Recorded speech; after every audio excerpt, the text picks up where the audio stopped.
বাংলাদেশ জামায়াতে ইসলামী ও তাদের ছাত্র সংগঠন ইসলামী ছাত্র শিবিরকে নিষিদ্ধ করে প্রজ্ঞাপন জারি করেছে সরকার।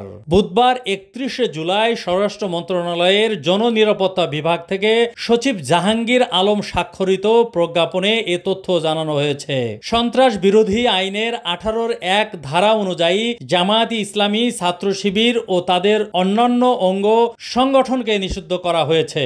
এর আগে নিষিদ্ধ করার বিষয়ে আইনি মতামত দিয়ে স্বরাষ্ট্র মন্ত্রণালয়ে ফাইল পাঠায় আইন মন্ত্রণালয়। এর আগে সচিবালয়ে নিজ দপ্তরে এক প্রেস ব্রিফিংয়ে আইনমন্ত্রী আনিসুল হক বলেন, জামায়াতে ইসলামী ছাত্র শিবির এবং তাদের সহযোগী সংগঠনের যেসব কর্মী 1971 সালের পরে জন্ম নিয়েছে তাদের গণহারে বিচার করা হবে না।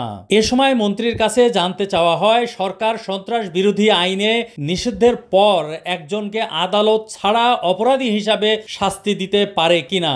এমন প্রশ্নের জবাবে তিনি বলেন, যে আইনের কথা বলছেন আন্তর্জাতিক অপরাধ ট্রাইব্যুনাল আইন, সেখানেও আমরা সংশোধনের ব্যবস্থা করেছি।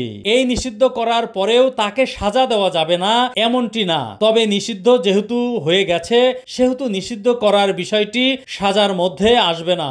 এক প্রশ্নের জবাবে আনিসুল হক বলেন, জামাত নিষিদ্ধ হওয়ার পর তাদের সদস্যরা এই দলের অধীনে রাজনীতি করতে পারবে না। তারা যদি বাংলাদেশের কোনো আইনে অপরাধ করে থাকে অবশ্যই তাদের বিচার হবে। কিন্তু এটা যদি বলেন গণহারে জামাতের যারা নতুন কর্মী, যারা 1971 সালের পরে জন্ম নিয়েছে তাদের বিচার করা হবে না।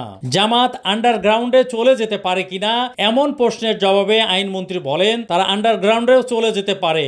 আন্ডারগ্রাউন্ডে অনেক দল গেছে, অনেক দল যেতে পারে আন্ডারগ্রাউন্ডে, কিন্তু আমি বলছি সেটিকে মোকাবেলার প্রস্তুতি আমাদের আছে।